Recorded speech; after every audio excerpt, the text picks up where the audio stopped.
Hello, this is Lauren of Wearing History, and I've got a tutorial for you today about how to make a continuous lap placket.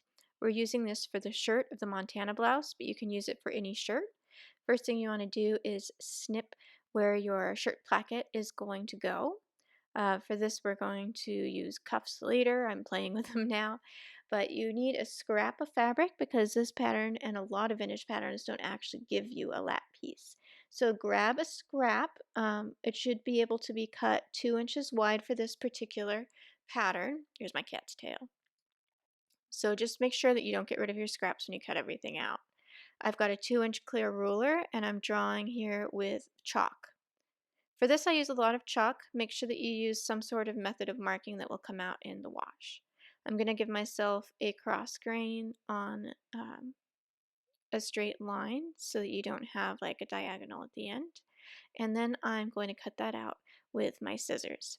This piece is actually long enough to do both of my sleeves. If you have shorter scraps, you may need to cut a couple of different lengths, but try to use as long of a scrap as possible. You need something that's long enough to go up and down the side of the opening that you're finishing. I don't use a salvage for this because it's bulky, so make sure that you cut in a little bit from the salvage of your fabric. You can also cut on the cross grain if you don't have any scraps that go up and down the length of the fabric. Now for this particular placket, there is a 1/2 inch, there goes my cat, 1/2 inch at the bottom seam allowance to nothing, almost nothing at the very top. That was shown by the dotted line. Now, the best way to figure out how to do this, as you see, I haven't sewn a placket in a while, is to actually draw yourself some guidelines. So, grab that ruler again, and then you're going to draw, preferably on the wrong side. I drew this on the right side, which was not correct. So when you do this, do it on the wrong side of the fabric, from almost nothing at the top to 1/2 inch at the bottom. Now, depending on your pattern, like I said, it may be a 1/4 inch, it may be 3/8 of an inch. For this particular one, it was 1/2 inch. Then I'm going to draw my 1/2 inch on my lap, my lap placket. I'm going to match the 1/2 inch at the bottom. Like I said, do that on the wrong side of the sleeve, not the right side like I've done here.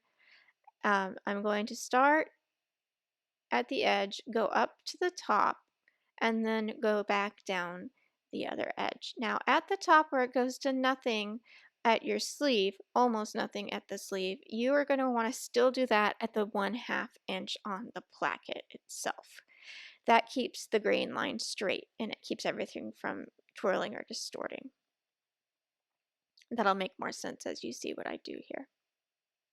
Now I pivot it at the very top and then I pin down again down the other side to the 1/2 inch at the bottom.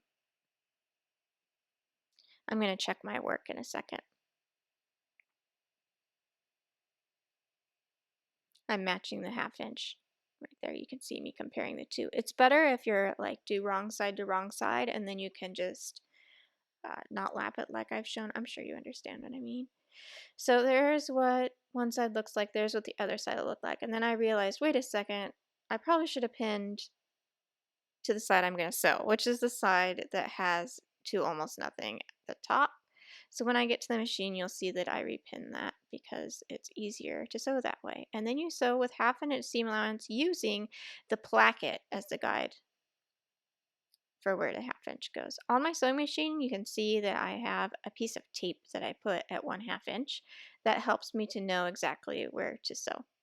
You can also buy little magnetic things that attach to your machine. I don't know what they're actually called. There's my cat's foot too. So make sure you backstitch and then you go up to the very top, getting close to where that cut edge is. You can see that I'm going to guide it with my pin. I use this trick a lot when you need to get in somewhere that's really nitpicky. Um, so go as slow as you need to, and then I will unpin as I go, making sure to match those lines. When I looked at it here, I realized I didn't quite catch enough fabric, so I'm going to go back and do it again. This is going to be encased, so you're not even going to see that I needed a little bit more. If you go to the very edge when you wash the blouse, it's going to fray. So you definitely want to have at least a couple of threads there, like, I don't know, a 1/16 of an inch or so, because if you don't, it's going to come out and fray the top of your placket, and that won't be fun. After you've done this, you can open it and you can see how the 1/2 inch on the placket is continuous all the way across, and then at the sleeve it goes to the point.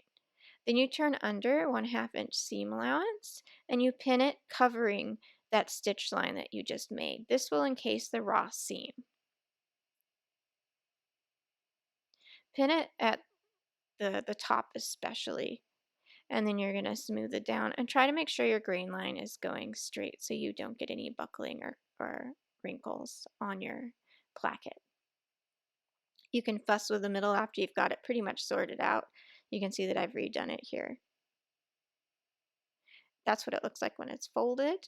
Then you're going to go back to the machine and top stitch it, and that's what it looks like when it's done. So it gets folded towards the inside of your sleeve and it looks like that. You can clip off that extra length if you have any. I'm going to do that here. And sometimes you can stitch at a 45-degree angle at the top of the placket to keep it from peeking out to the outside. Here's what it looks like on the inside. I hope that helps. Thanks very much. You can visit me at wearinghistory.clothing for patterns and wearinghistory.etsy.com for e-patterns.